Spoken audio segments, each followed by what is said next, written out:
Hi, this is Bess Hawthorne. I'm so glad you're joining me today. My guest is Jessica Horning, and she was so kind to work on a new program with me to record remote. I'm trying a new program, and I selected my mic on my end as a trial run and then stopped. And then when she got on, I started the recording, not realizing that apparently I have to select my mic every single time that I start recording. It's a little bit different than Zoom, so I'm really sorry. I apologize. The first, I'd say 2/3 of our podcast, she sounds great. Thankfully, that's who we want to hear from. My sound is through my computer, and it's just not very good. It's okay. Anyway, I apologize. Later on in the episode, I realized that on my screen, I'm seeing which mics are selected, and it's not my microphone that makes it sound a little bit clearer. So just bear with me as I figure out all of the things. And honestly, as much as I try, every time I think I have it down, I mess something else up. So it is what it is, guys. All right, on to our episode. Welcome back to another episode of Come Over for Dinner. I'm so excited you're joining me today. Today I have a very special guest. Her name is Jessica Horning, and she lives in Spokane, Washington. She's married with 2 little boys, and she hosts a weekly Bible study in her home for a multi-generational group, as well as works on a written publication and podcast with her church, which I'll let her tell us a little bit more about. Welcome, Jessica. Hi, it's just so amazing to be with you. And I've listened since the beginning, the Serena episode. Oh, that's awesome. I just had Serena back on for a freezer meal episode. Yes, and I listened to that, and I'm just honored that I get to be with you today. Well, thank you so much for joining me. I know you have a busy day, and she usually is teaching sourdough classes on Saturday. We'll talk a little bit more about that later, too, where she has learned how to make sourdough bread and has shared that with her friends and local community. But first, tell us a little bit more about yourself.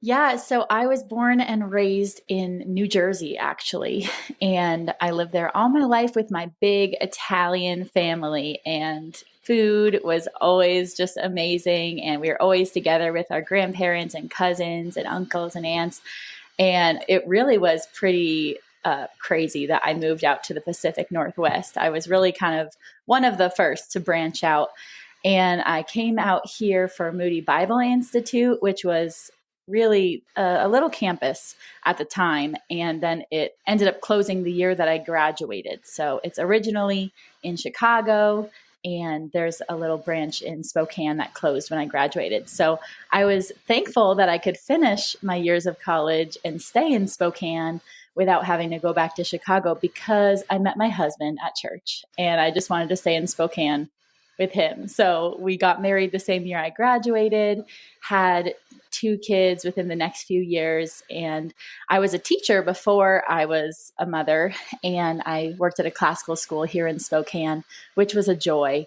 And through it all, I've learned so much just about how to be a woman, a godly woman in this community, and how to host people and learn from all the wonderful women in my church. So I'm just thankful for this community, because I did not know when I moved out here how blessed it would be to be in the church out here. That's wonderful. Yeah. Tell me a little bit more about the ministry that you work on with your church, the Living Faith magazine podcast.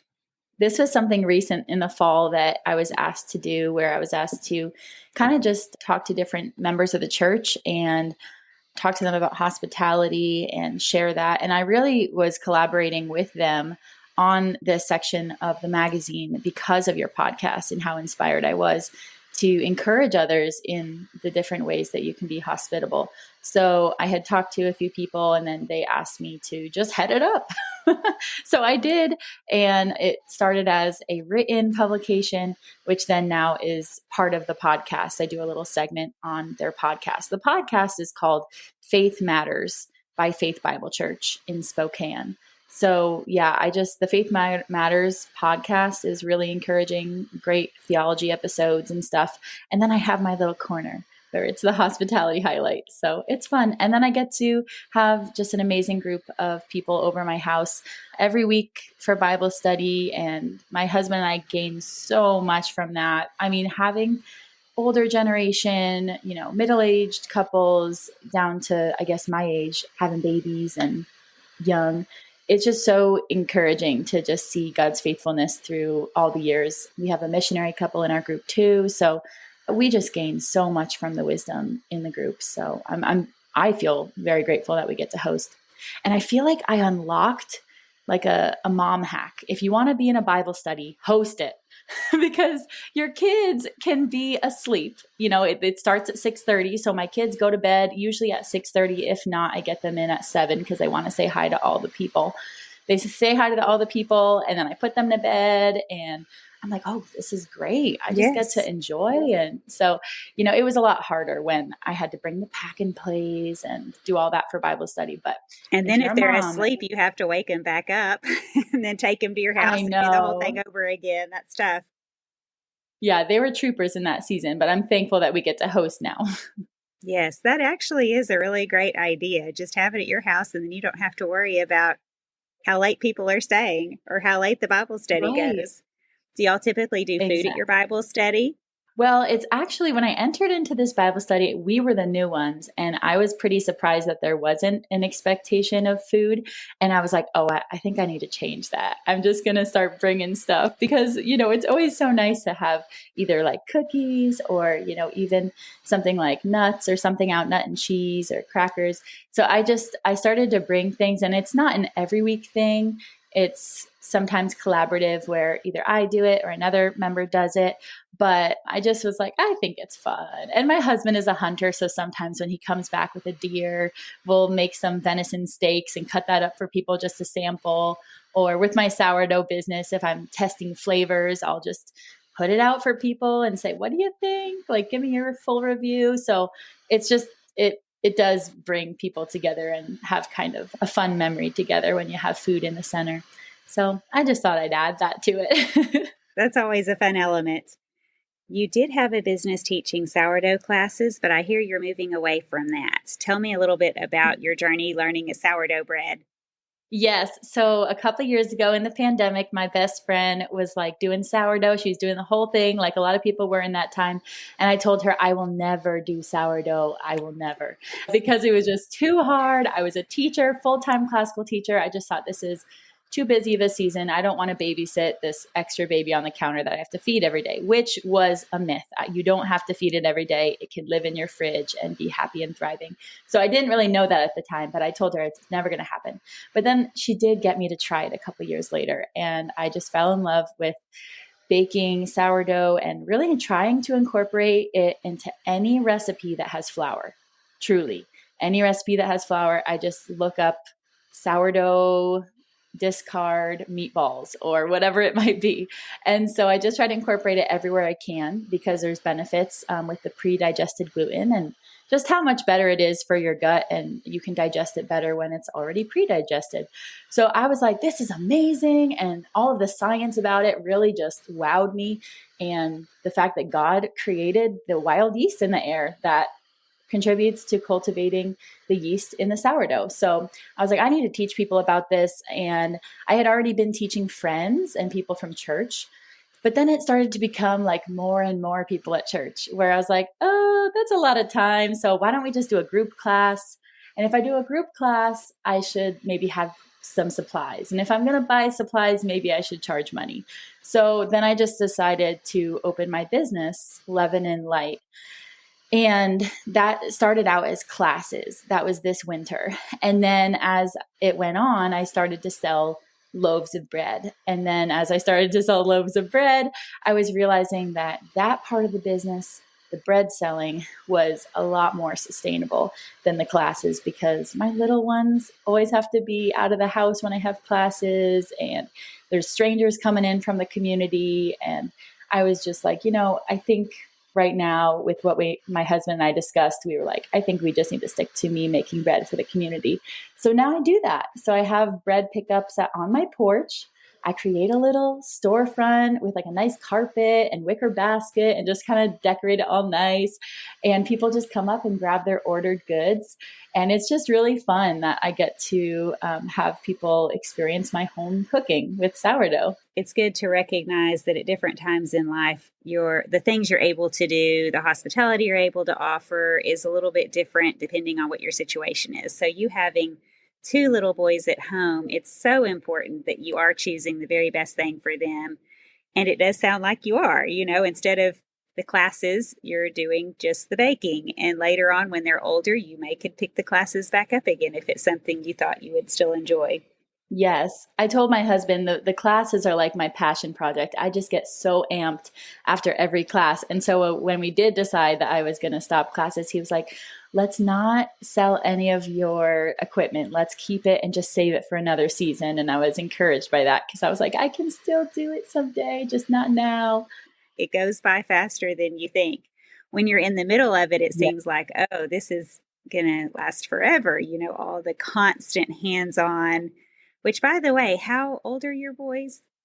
My boys are 1 and 3, and they're like 21 months apart. So yeah, they are in the stage of wrestling and becoming friends, but also fighting each other all the time. So it's kind of chaotic in this house. So anyway, but it's a fun time, and we just love this stage. Yes, that's a very fun time. So you're in the process of selling your home and moving, building on some land that you have. How has your hospitality changed during this season? Oh man, we sold our home and we're closing on Monday. So in a couple days we'll be closing, and it has been a wild ride, and we have continued to host our Bible study. And I told the people in our Bible study, as long as we have our couch downstairs, you guys can still come over. And so they are still coming every week, even through showings when we were showing the house and we had people book 2 hours in advance to come and look at our house and stuff. Thankfully, it didn't interfere with our Bible study. It didn't interfere with different hosting things. And thankfully, Sundays were not a busy day for showings, which I was very surprised by. But Sundays were always open and we never had people looking at our house, which thank God, because we had Sunday dinner with friends and things like that. So I was thankful for that. And then now that we're going to be packing up and moving, and we're going to live in a rental home in a different area of town.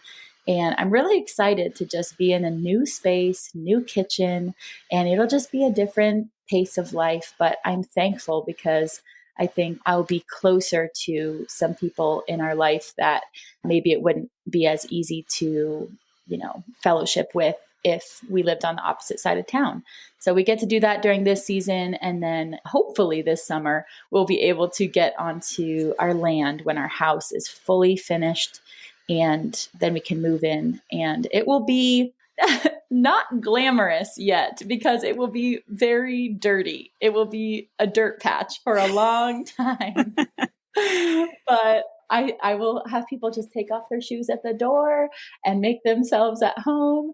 And yeah, I'm like, that is a part of it where I will have to kind of let my expectations down. I'm not going to have a beautiful garden for a long time or a beautiful landscaped yard because right now it's a construction zone. Mm-hmm.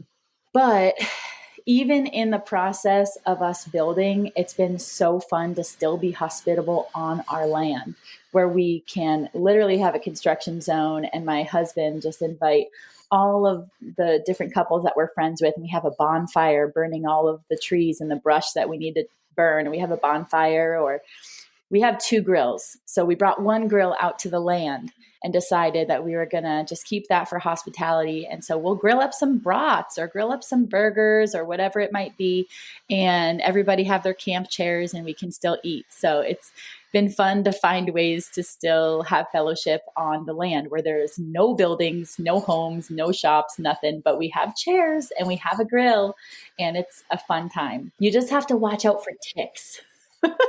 And I think a hospitable thing for me to do that I'm trying to work on is to have a tick spray that's like all natural and good for you.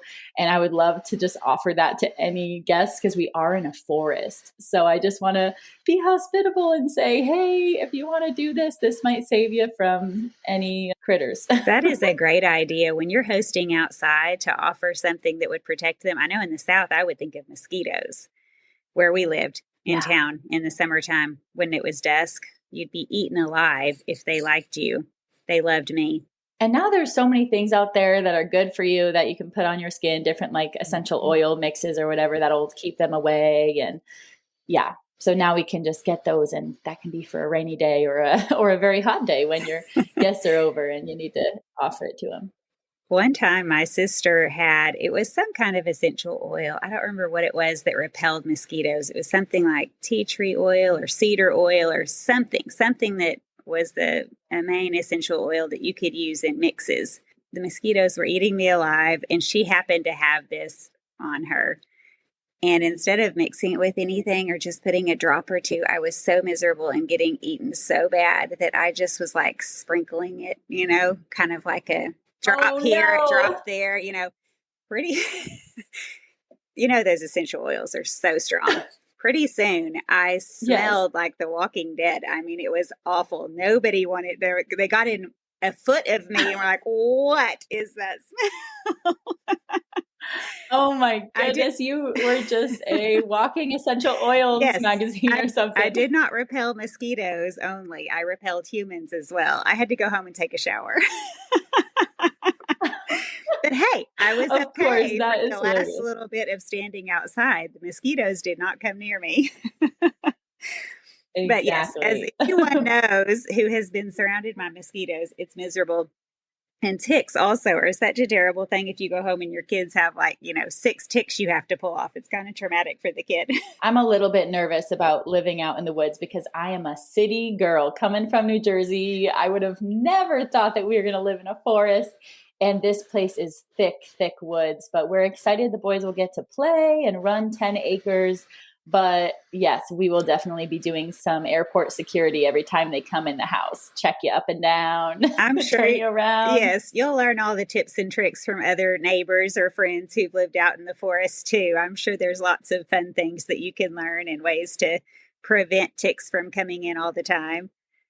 And your shoes off at the door policy, that's not a bad idea if you're living in a construction zone and it's just dirt and mud everywhere. Other guests have mentioned having, slippers at the door or socks or whatever for people to wear, a cute little sign so you're not having to say something every single time, that sort of thing. So you'll figure out all the things. That's a great idea. I love that. I think I might adopt the sign idea. A lot of people, they just waltz in and they wouldn't know if that was something you wanted, or adults would wipe their feet on a mat if they knew that they had dirty shoes, but kids will just run in and out without a thought in their head about mud dripping from everywhere. I have a great picture of my kids. They loved playing in rain puddles, mud puddles, and the muddier the better. And so after a big thunderstorm, if they could, they would run straight outside. And I have a great picture of a few of my kids, just mud everywhere, sticks, mud, who even knows, imagination going wild. And oh my goodness, I took a picture because it was so great. This was when they were younger, a lot younger, young elementary age. And I had that thought just now when we're talking, do people still hose down their kids with water hoses before they come in? We did that.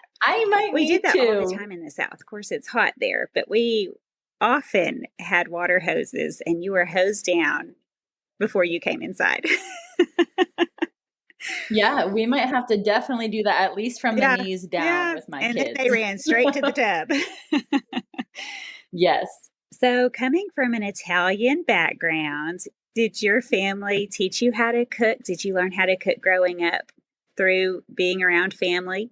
Yes, I loved being in the kitchen with my grandma, and it was just so cool to see all of my different family members cook, because my uncle had his famous salad, and I don't even remember all that was in it, but I know that big chunks of tomatoes were in there, tomato and onion and parsley, and there was just a signature salad that he always made. And so I could still see it in my memory today of what a Sunday night or a Saturday night dinner would be. Sundays we had steak for dinner, and Saturdays we had pasta. And every week we came over for pasta dinner or steak dinner. And sometimes it was both days. So we would see grandma and grandpa and all the uncles and aunts like multiple times a week. And so getting to see my uncle do his salad, and my grandpa was the grill master, and my grandma was boiling all the pasta. And so I just got to see just different facets of everybody coming together, teaming up and working in the kitchen. And I just loved learning from them. And I think that it infused all of the things about the kitchen and cooking into my mind. And it wasn't like a one specific recipe, but it was all of the different elements that worked together to just make a really wonderful meal. And they always had such a beautiful setting on the table, just the best. I wish I owned one of their tablecloths, but I remember the tablecloth like it was yesterday, and their glasses. And I want to own more glassware that is just so beautiful. And it makes your guests feel like this is such a special dinner, such a special occasion. And it was like that every Saturday. So even though we were there every Saturday, every Sunday, it was never lost on them that this is something to pull out all the fancy stuff, And I loved that. It was so special. Very memorable, sounds like. How many people did they host at one time? How large was your family? Oh, let's see. I think definitely 10, if not 8. I mean, there's 4 of us in my family. I guess 4 of them and sometimes extras. So definitely 8, if not 10, 12 more, whatever it might be. And their table was big, and they had leaves on leaves. So they could extend it in their big dining room. And I wish I had that much space in my dining room. But yeah, it was very, very memorable and very loud. Because Italians are known for you're not even loud. Fighting. Yes, you're not even fighting, but you are yelling about ketchup and yelling about steak sauce. And it's not even a fight, but it sounds like a fight. That's the way they communicate. That's wonderful. How fun. Well, speaking of food, what is one of the favorite menus you would serve to a group coming either to your home currently or to your country setting, your future country setting? I guess now you're going to be able to host a lot of people outdoors, which that's another fun thing about having some land. You can really expand because the outdoors holds innumerable people. Yes. Something that I have kind of become a little bit known for, especially because I published it in the Living Faith magazine. And so I've gotten different texts from people saying, "Oh, I did your pasta recipe." And it's just a butternut squash sausage pasta, which is truly such a beautiful balance of flavors because you have the sweetness of the butternut squash, but you have maybe, if you choose like mild or hot sausage, you could have the spiciness of the sausage, and it balances well because I am not a spicy person. I don't like a lot of spice, but somehow, even if my husband goes to the store and brings back the hot version of sausage, I still think it's so nice in this dish because it balances really well with the sweetness of the butternut squash. And then it's really just an Alfredo sauce that's on the pasta. So I'll usually use like rotini noodles or any like short noodle, not spaghetti, just a short noodle, any type. And I will basically just have the pasta, the ground sausage, the cubed and roasted butternut squash, all mixed up with the Alfredo sauce. Sounds delicious.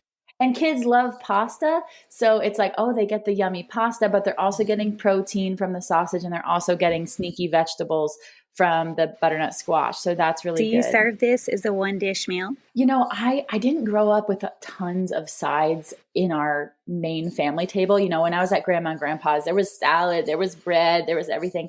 But at our main meal in our home, it was like usually just one big thing.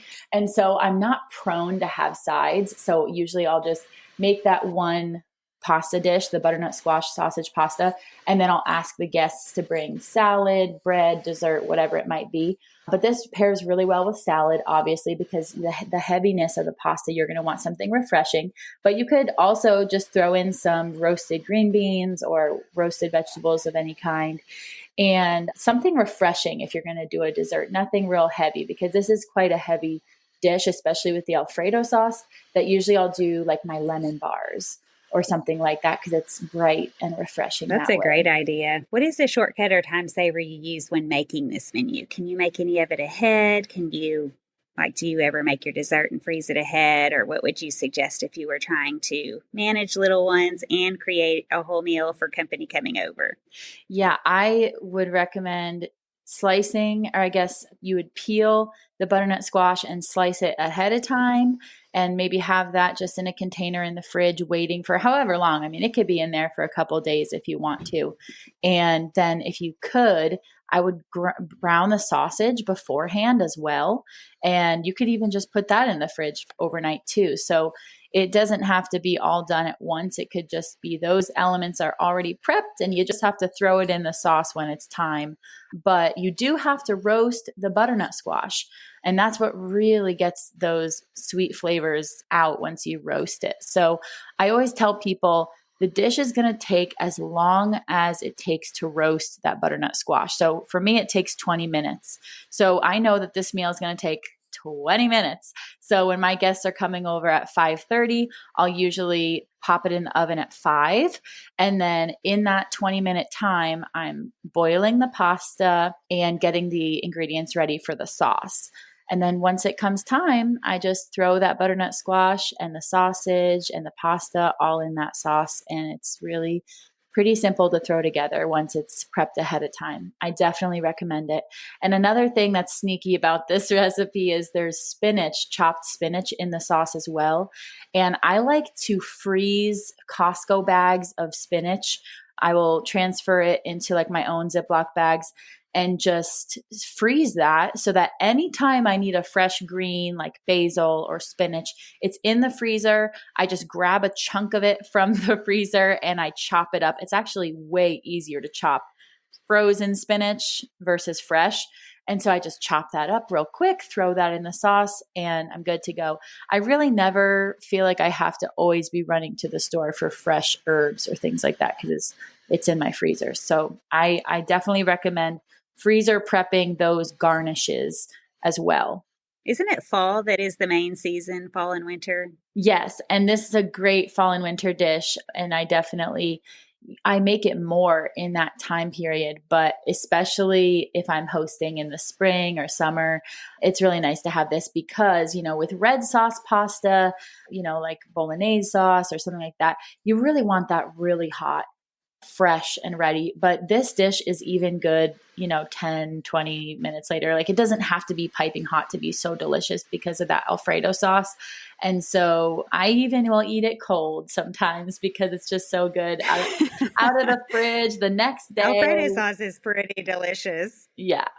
Let's take a quick break. Are you searching for hands-on activities to help your kids explore the practical side of science? Look no further than your kitchen. Inquisicook blends food science and culinary arts into an engaging program that puts delicious food on the family table. Let Inquisicook do the teaching with lesson videos, reliable recipes, and assessment tools that put students on track for success. Their online platform is easy to navigate and optimized for mobile, so the learning experience can move from the classroom to the kitchen without a hitch. Inquisicook turns curious students into intuitive cooks, not just recipe followers. Say goodbye to the tyranny of the ingredients list and say hello to utilizing what's in season, what's on sale, or what's in the fridge. Visit inquisicook.com to view sample lessons, then check out the recipe gallery to see just how crave-worthy science can be. What is your best prep tip for having people into your home, especially where you are in your season of life with two littles who are demanding quite a bit of your attention? How do you prepare so that you're ready when guests are walking in the door? I try to be prepared a few hours ahead, and that way the last minute cleanup is just the little toys that they scatter around the house and everything. But I don't want to be scrubbing the bathroom 10 minutes before they walk in. I get really frazzled. I'm still working on it. I get really frazzled if there's a lot to do right up to the minute that people show up. So I try to do it during nap time, or if they're having their independent play time, I call it quiet time for them. If they're in quiet time, I'll just use that time to clean the bathroom or straighten things up, so that really it's just the last items that are pulled together before people walk in. But another prep tip I would say for just in general making a ton of recipes for people is having a meal plan ahead of time, so that instead of having to pick, really brainstorm and pick that perfect dish for these guests, it's just kind of something that they get to walk in on what's already happening, and you don't have to stress about, oh, what do I make? What do I make for this couple? Instead, it's like, oh, well, we're having burgers this night. Come on over. So I used to have a YouTube channel, and I shared a lot of meal planning, meal prepping, and a big thing that I taught on that YouTube channel was doing a month meal plan. I really valued doing a whole month, because if I could sit down for 20, 30 minutes and just get the whole calendar filled. I went to the dollar store and I just found these big calendars for $1. So I loved it because that became my meal plan calendar. And so I would sit down for 20, 30 minutes, search my past month's meal plans for ideas, or search Pinterest and just jot down a whole month. And if I needed to switch Tuesday and Thursday because Tuesday was wild and I could definitely not do a lasagna that night, I would switch them. And it's really like you make the rules on which days you do that, but you have the meal prep made for whatever's done that week or planned that week. So that would really help me to just kind of think ahead. And my husband loved it too, because if I was, having a real hard day, or if I was just exhausted, I would just say, oh, I don't know about dinner. And he would say, well, what's on the meal plan? I would say, oh, well, we're supposed to have brats, but I don't want to go outside and grill. He's like, I'll go outside and grill. So there are different times where he really, really wants me to do that month meal plan. And there are seasons with the two kids that sometimes the month meal plan isn't as much of a help. It's more of a burden. So these days I'm like, hey, I'm just flying by the seat of my pants right now. Like I can just survive 2 days at a time. Especially with moving. Wow. With moving and with the business, like I haven't not done a month meal plan in a few months, but we're needing to empty out our outside freezer. So my husband said, hey, honey, I think this month is the month that we do a month meal plan and just get out all of that venison. We have some fresh local cherries that are bagged up. I think we have like 2 4-gallon bags. And anyway, basically, I need to make some cherry pies. Mm-hmm. Yes, that's what I was going to say. Yes, because our next rental does not have much freezer space. So we're going to really use up some freezer meals in the month meal plan this month. And I think that is a prep tip that I would recommend, is that if it will save you the brain work to sit down once instead of having to sit down 4 times or more throughout the month to meal plan, that could really help you to just be a little bit more, have some forethought. And then that way, if on a Sunday you do have that lasagna planned, it's already going to be made, and man, it feeds a lot of people. So when you see the newcomer at church, you say, hey, come on over for lasagna tonight. Are you free? And they say, yep. And it just kind of goes from there. Well, and if you have it planned, you're also planning your groceries when you're at the grocery store. You're pre-buying. When you did a month at a time, did you buy for a month at a time? Pretty much, except for the fresh ingredients? Like, did you say, okay, I'm going to buy everything I need, put it in the pantry, put it in the freezer, or did you go every week for that week? I would go to Costco once a month during that time, which I laugh out now because we go to Costco so much these days. I think my husband would prefer if we just went once, because it would be a little bit more planned and we wouldn't be grabbing things we don't need. But in that time, I was doing it every month for at least a year. And we would just go to Costco once a month, get all the big things that we needed. And then once a week, I would just get those fresh ingredients, whether it be lettuce or tomatoes or whatever it was, just the fresh things, or the things that they just didn't have at Costco. Because, sometimes Costco doesn't have gnocchi or something like that. But that was something that helped me too with our budget, was having a plan so I wasn't overspending on the things that we maybe don't need in our meal plan. I remember doing that when the kids were younger. I would do once a month at Sam's Club, and then every week pick up, and it really did work well because the weekly grocery trips were a lot less. You could just quickly grab your fresh vegetables, fresh fruit, that sort of thing, a few little extra things. And then it changed. Once I had 5 teenagers in the house, we were going to Sam's Club every single week. Mhm. Sam's actually, if you have one in your area, it's pretty amazing because you can order online and go pick it up. They'll just shop for you and put it in your trunk, which does help you avoid all those extra little grabs, like Yes. you're talking about. You're in the store and you're like, ooh, that sparkling water looks awfully good. Yes. And it's Yes, I on need to sale. spend. Yeah, yes, I need to spend instead of 20, it's now 16. We definitely need $16 worth of sparkling water. And, Yes. and. So I really did enjoy that. We would put an online order in. You can drive up, have them load it, and then be back home. But I did notice that change. It's like every week we're going to Sam's Club. It was because at that time, with that many in the house, that many hungry people, we could use the Sam's Club size fruits and vegetables. Now Oh, we yes. couldn't. If I went to Costco or Sam's and bought the lettuce and the bell peppers and the, you name it, 6 or 7 different things, there is no way we would make it through all of that before it went bad. Oh, yeah. Yeah, times change. But I really did I have done what you're talking about before, where you do the plan for a month and it makes life so easy because as soon as you want to go cook something, it's already all right there. You know, you have it and you can just go. You can go fast.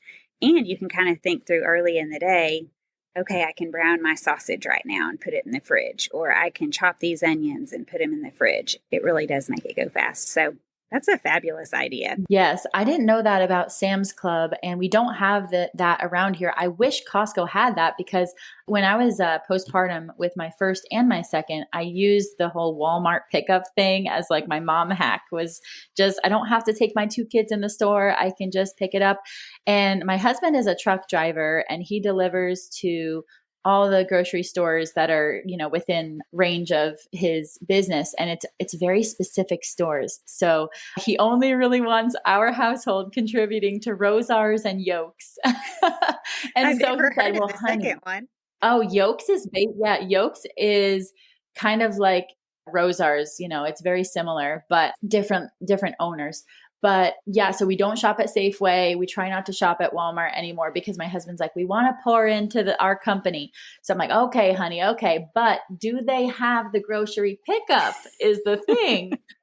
And so he informed me they did. So yes, I tried to do grocery pickup at Rosars because that really helps me. And then the planning really helps me to not overspend on things I don't need. Mm-hmm. A lot of grocery stores, maybe all of them, I don't know, all the local ones here, it seems like they offer the pickup. Places like Target, Walmart, there's just so many people that have offered the online pickup. It's so fabulous for moms with tiny kids. It really is such a blessing. I'm not sure how Costco has not jumped on board. It's just bizarre that they are still digging their heels in, but maybe one day. I Yeah, hope. hopefully one day. I hope. I do not understand why they don't have it. And the other thing, if you're near a Sam's Club, they have scan and go, where if you do go in the store through their app, you can scan your items and then just go straight to the checkout. They look at your receipt and you walk out. You never even have to stand in line. It's fabulous. I have yet to do that in my lifetime, and that is a thing of the future. So we are living in futuristic times now. That's pretty cool. Sam's, yeah, you purchase your own items, you scan them, and then I guess they kind of check over them or whatever they're supposed to do at the front, and you waltz on out the door, looking back at all the chumps standing in line. Oh my Like, what a, goodness. Oh, I wish we had that. especially if it's a busy day, like if it's around a holiday, it is wild. Sometimes the lines are just backed up. And yeah, I haven't stood in a line at Sam's Club in years, since they've started it. It was probably during 2022. That's amazing. That whole time period changed a lot of shopping ideas for people. One of the good things that Yes. came out. There Yeah. weren't a whole lot, but that was one of them. Yeah. What And is one your of the other best? things was sourdough baking. That is true. That is so true. Everybody jumped on board with the bread baking. In the pandemic, I didn't do sourdough, but I did yeast bread, and I found some yeast at the store because I think I was going through an aisle, and one of the ladies whispered to me like, "Oh, they have yeast in stock today." I was like, "I don't use yeast, but why not? Let's try." So I grabbed a pack and I went home and I made my very first ever loaf of bread. And I was so proud of it. I took a picture and posted it on Instagram and was so humbled a few hours later because someone messaged me and said, "That is so undercooked. Have you cut into it?" And I was like, "Oh no." And it was raw in the center. So it was just a very pale loaf that I had no idea. Yeah, But that was my early bread making days, and I've grown since then. had you pulled it out too soon? It doubled and there was some browning on the edges. So I thought, oh, yeah, 50 minutes or 45 minutes, whatever it was, passed.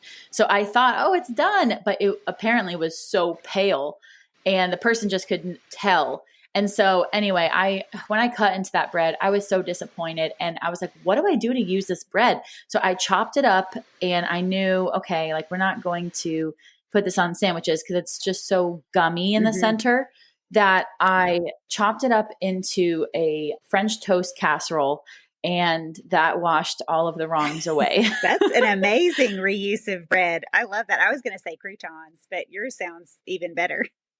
Yeah, especially when it's soaking in the egg wash or whatever that is, the custard. I think that really helps the Mm-hmm. bread.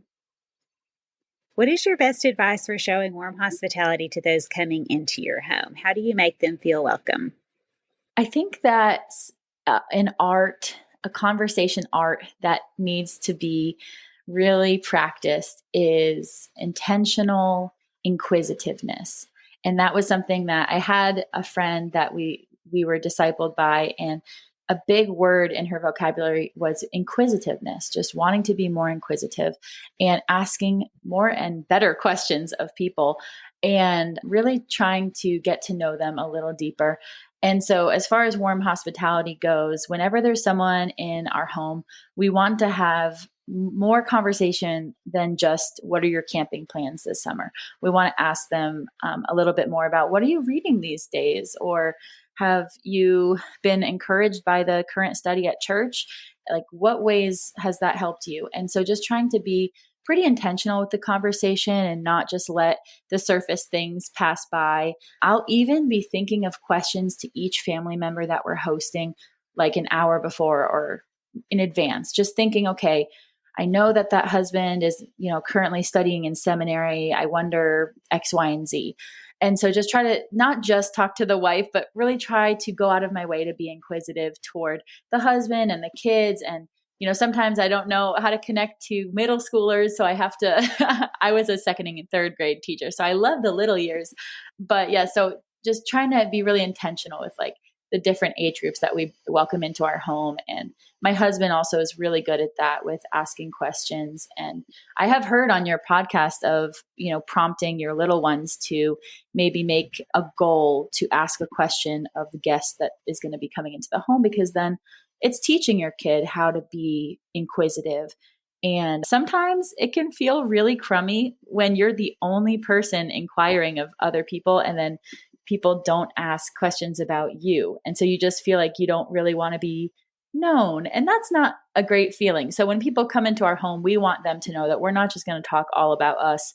We want to know them and to really encourage them. So we try to break that barrier, try to find a way to encourage them and maybe talk about things that we're learning and how we're being sanctified, and just try to be a light in that time. So I think it is a great idea to think through questions yourself and prepare your kids if they're old enough to participate in the conversation, for sure, because it does give you an idea of things, especially if it's somebody you don't know very well, of conversation starters or something to kind of pull along conversation that's lagging if you've already pre-thought a few things you might talk about.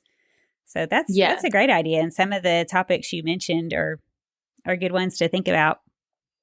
Yeah. And I think it also begins like before the day of, before you even make that offer of them coming over, really wanting to be hospitable, even before you extend the invite, just at church, having great conversation, or whether you see them at a park or something, really wanting to make people feel known and heard and seen, and maybe just texting them that week and saying, hey, I would love to pray for you. How can I be praying for you this week?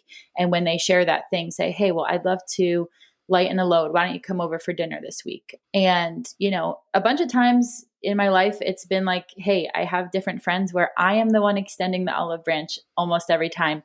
But I'm going to keep coming and just asking, because maybe that person is struggling. Maybe they don't have the bandwidth to have forethought and maybe invite me over. But my house is open. I can open my door, and I'm letting down any temptation of bitterness or, well, how come they never try? Well, that's not what it's about. Jesus wasn't asking, what are they doing? But instead, he was the one going out and healing and helping and serving. And so instead, we need to have that intentionality, because it's not about what they can do for us. It's about how we can bless them. I think that's great encouragement, because we do have to protect our minds, our thoughts from a lot of things. And that does include deciding what others should be doing or shouldn't be doing. And that's nothing we have control over. And so being able to stop that train of thought and say, okay, what can I be doing? What am I called to be doing? What does God want me to be doing with my life? And past that, not looking at what others should be doing for you. I think a lot of times when people are struggling with thinking, I wish I was invited to someone's house, or I really want to have more fellowship with people, or it'd be really fun to, whatever. Well, initiate that yourself. A lot of times if you just say, okay, well, I'm going to be the one to do it. I'm going to be the one to host the dinner. I'm going to be the one to host the cookout in the backyard, or invite some ladies over for coffee, or whatever. If you just start it, sometimes that's all it takes. And it does take a bit more work than if you just got to drive somewhere and sit and everything had been done for you. But that's what we're called to. We're called to hard work, and we're called to hospitality. And sometimes it just takes you doing it in order to have all of those things that you've been wanting in your life. Yes. And it's important for sure an encouragement to other people. Yes, it is an encouragement. And it is important that when we think of hospitality, that it's not about performance, or it's not about having it be reciprocal where, okay, I made a meal for you. Now, next time we hang out, it'll be at your house. That's not really how it should work in the grand scheme of the kingdom of God. We should not be thinking that way. If I need to serve, 20 times before that person invites me over, it doesn't matter. We get to spend time together, and that's what matters. And even if it's not at my house, but we have a picnic at the park, that's great. If we get to have a play date somewhere, that's great. I just want to, be able to encourage that person. So my husband and I think my husband would consider himself an introvert, and I would consider myself an extrovert. But he definitely has said to me, this is kind of like a thing we say in our marriage, is like, oh, my cup is pretty empty, like my friendship cup, And so after we hang out with a lot of friends, he's like, oh, my cup is full. And then, maybe if it's been a week that we haven't hosted, he's like, my cup is empty. So I'll get these cues from him like, oh man, like I wish we could have people. My cup is pretty empty. I just need some guys to talk to. And so that'll prompt me to text someone. Just think, okay, who have we not seen in a while? Let's message them and figure out a way that we can have them over this week, because, obviously my husband needs that encouragement. So it's also a blessing for our family when I can invite people over, because maybe those are the people that really would fill him up.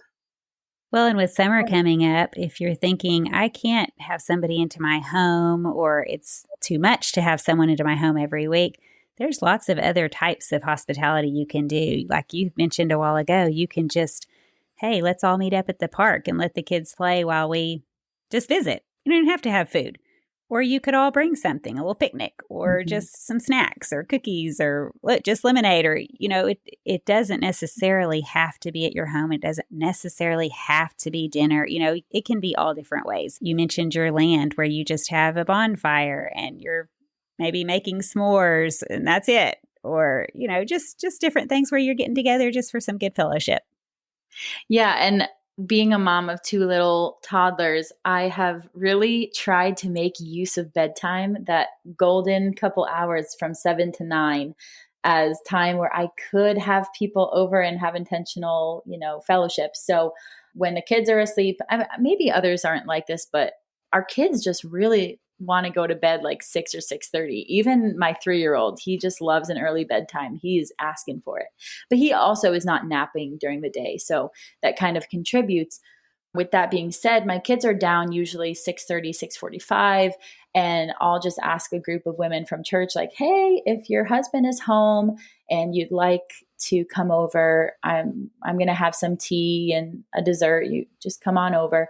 And that has created such great times of fellowship. So just being able to think, okay, my cup is pretty empty and our schedule is pretty empty Tuesday, Wednesday, Thursday. Why don't I have a girls' night? So that has opened up a great pocket of time for that. And then also, after bedtime, that's when my book club comes over. So a couple ladies and I are going through Rachel Jankovic's book, You Who. There's two single ladies. And so, hey, they don't have kids that they need to put down to bed. Just come on over. So they get to have book club. And so if you're a mom out there and you have kids that have early bedtimes or even later bedtimes, 7:30, whatever it is, you can still get together with friends. But my husband works nights. So I understand that that is also sacred time for moms that just want to recharge and spend time with their husband. My husband is home during the day, usually until 3 p.m. So that night time where I don't have him home, I just really want to maximize for fellowship and encouragement. So I get to do that during the bedtime. What is your must-have kitchen item and where can we find it? I just love my KitchenAid, and I understand it's quite the investment. So if you're engaged or, you're making any registry, I just put my KitchenAid on my wedding registry, and I was just blown away by the generosity of one of our loved ones that bought me a KitchenAid, and I will forever be indebted to them because I've gotten such good use out of that thing. But the thing I would say is if you have the KitchenAid, the cheese grating attachment is my favorite because I don't have do to not do it. have that. Oh, it is really good. It might change your whole game because what will happen is I always forget to grate the cheese and it's always the last minute on the dish where I'm like, oh no. So I just say, hey, honey, I sliced up this block of cheese. If you could run it through the cheese grater, that'll be great. And him and my little 3-year-old he'll get up on a stool with daddy and he'll just push that cheese through I guess it's like the base of it. And, it just kind of eats it up and grates it. There's different attachments that are finer grate versus like the farmhouse grate. And I just love that cheese grater because it saves me time. I don't have to be using tons of muscle to grate this big block of cheese. So we do that. And then it's also a grater for anything. So when I have zucchini in the summer from my garden, I'll put it through that when I'm making zucchini bread or any other recipe. And it just makes it so quick, which I love. So the cheese grater attachment would be great. And I use that for Parmesan as well. So for this specific dish, the butternut squash sausage pasta, you can grate your Parmesan with the KitchenAid attachment grater. And I utilize that a lot to save me time. Well, freshly grated cheese is so much better than store-bought grated cheese because store-bought grated cheese is coated with, they add some things to keep it from caking together. And so it just doesn't, you lose some of the taste. It's not quite as good if you compare it side by side with freshly grated cheese. So prepping it for the week, that's a great idea. Yes. And then sometimes I will just have that pre-grated cheese waiting there, like just a whole pound of mozzarella in the back of my fridge. And I'm like, oh, I grated that on Monday and it's Friday. Let's make some pizzas. So it just kind of also helps if it's already ready, you'll be way more willing to make a crust and throw it on there with some sauce. So it helps. Well, if you have your monthly meal plan at the beginning of the week, if you've grated all your cheese for the week and you've cut your vegetables for the week and you've pre-browned your meat for the week on a day when you had extra time or energy, then yes, pulling those menus together towards or each night is going to really be a lot easier. Yes, for sure. Another item my husband just gifted me was this anchor, and it's called Anchor, Anker, and it's a phone stand for the kitchen and it charges your phone. But if you're looking at a recipe, you can just have your Anchor set up right next to your oven or your stove, and it's charging your phone as it's standing. I have it on it right now. So you can see my phone is just resting on it. So it's displaying the recipe for me and it's charging my phone. And that way I just know where it is, because sometimes I'm in the middle of cooking and I'm like, oh man, I have to make that sauce. How much heavy whipping cream or whatever? And I'm like looking and I can't find my phone. Where is my phone? And something is burning on the stove. And so if I could just have my phone in one place, that helps. Do you have to have a particular phone to go with that charger? Like, is it a particular iPhone that Yes. hooks up to it?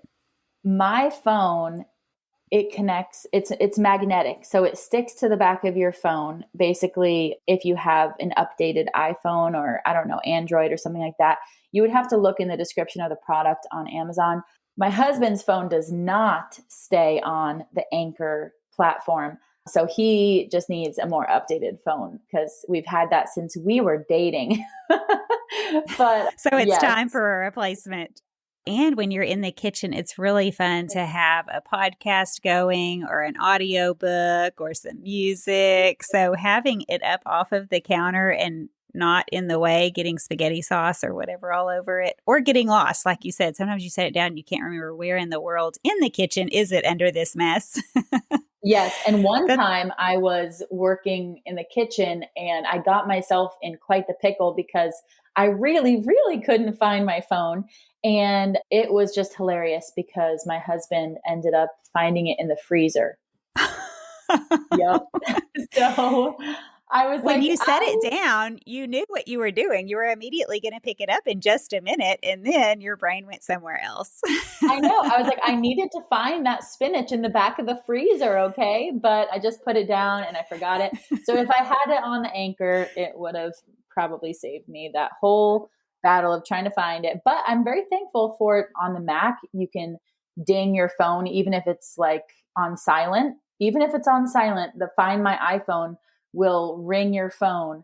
And I have my phone on silent quite a bit during the day. And so when I'm desperate, I will just ding my phone from across the house and it just rings. And I'm thankful for that because I lose stuff a lot. Did you hear it inside the freezer? Yes. Yes. And that You did? I did. I dinged it. And that was the very first time I used the Find My iPhone function on my Mac computer, because I was so troubled by, I had looked everywhere. I looked in the couch, I looked everywhere, couldn't find it. So I looked up online, like how I could ring my phone even on silent. And that's how I found the Find My iPhone app. And so then once it was ringing, I was looking in the kitchen.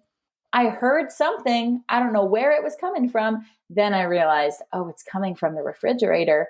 And on top of that was the freezer. So there it was, waiting for me by the spinach. That's a pretty good story. Speaking of Yes. stories, do you have any other stories from your years of hospitality that you'd want to share, funny or otherwise? Oh, yes. It is a mix of tragic and funny. So it was a Sunday night, and we had been hosting friends for our weekly Sabbath dinner. And when we had saved our Thanksgiving turkey, which I love. I just love the fact that grocery stores will give you a free turkey if you spend a certain amount of money. And at my husband's job, they were giving turkeys as well. So we had a few birds in our outside freezer. And we would love to use a lot of good meat like that for hosting, because what a treat to go somewhere and have a whole turkey dinner, right? So we thought, oh, this is great. We can make this turkey. And as I was serving up the turkey, someone said, what are you going to do with those bones? And I said, oh, I really wasn't thinking about it, but I guess you could make a broth, right? And she's like, oh, yeah, I put all my bird bones in broth. And I said, yeah, I love making bone broth too, but I usually do it in the crock pot, which now I actually do it in the Instant Pot, because crock pots take like 48 hours, but the Instant Pot takes 2 hours on high pressure. I love the Instant Pot for making broth. I'll just put in all the bones, fill it with water, vegetables, some salt, some apple cider vinegar. So great, right? So I was like, I'll just do that. But it wasn't fitting in my crock pot because that was a big bird. So I put it in a stock pot, and I heard from my friend, just boil it all day on the stovetop and it'll be fine. And I was not thinking that I had to replenish the water as it went. And it was a day that we were going to be out of the house for a while. So I just decided, it's going to simmer on the stove all day. And I learned my lesson to never, ever leave the stove on, even if it's simmering something all day long, because we came back that night and we heard the fire alarm going off. And that pot of water with all the turkey bones was singed. All of the bones were singed and burned at the bottom of that pot. It had evaporated all of the water, and my whole house was filled with smoke. I went downstairs to the basement. The basement was filled with smoke. And what we learned later was that we had some pretty serious smoke damage in our house from that incident. So I felt absolutely horrible. Did it ever fully dissipate? We had tried everything. We tried airing out the house. I was washing the walls. I was trying products. It got to the point where I just had to call the insurance and call a restoration company to literally restore our house from my turkey incident. Yes. And I felt like such a failure because it cost over $60,000 for this whole ordeal. And so thank God for home insurance because they covered it all. But we had to live in a hotel room for a month. That is a pretty big hot mess. Yeah, that was a huge hot mess. Big blunder. Yes, it was a huge blunder. So they removed every single article of clothing from our home, every single item.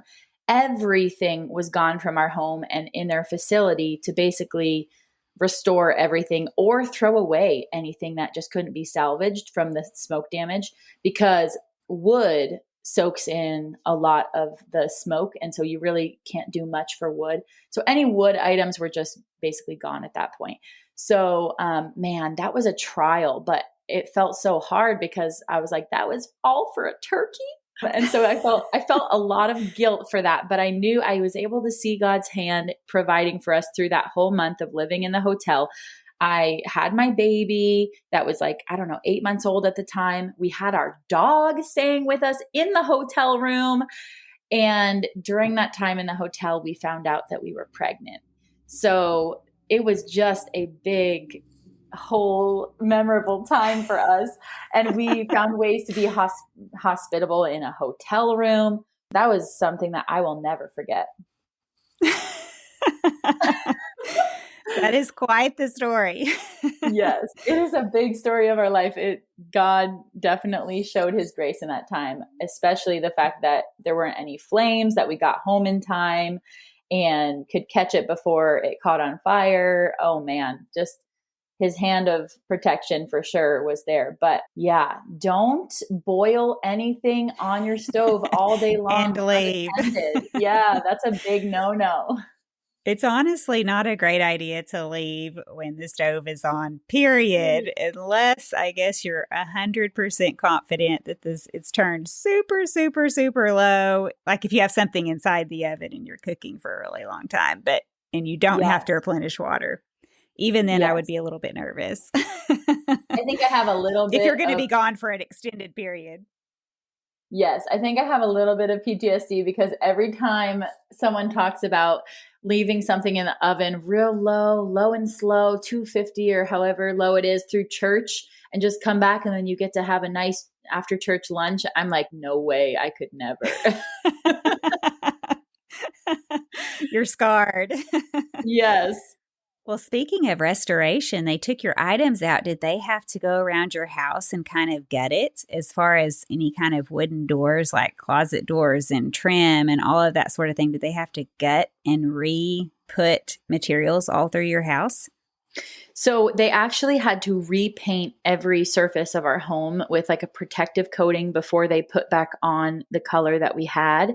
So they did that. So yeah, everything had to be completely empty from our house so that they could go through and repaint everything to make sure that the protective coating was on.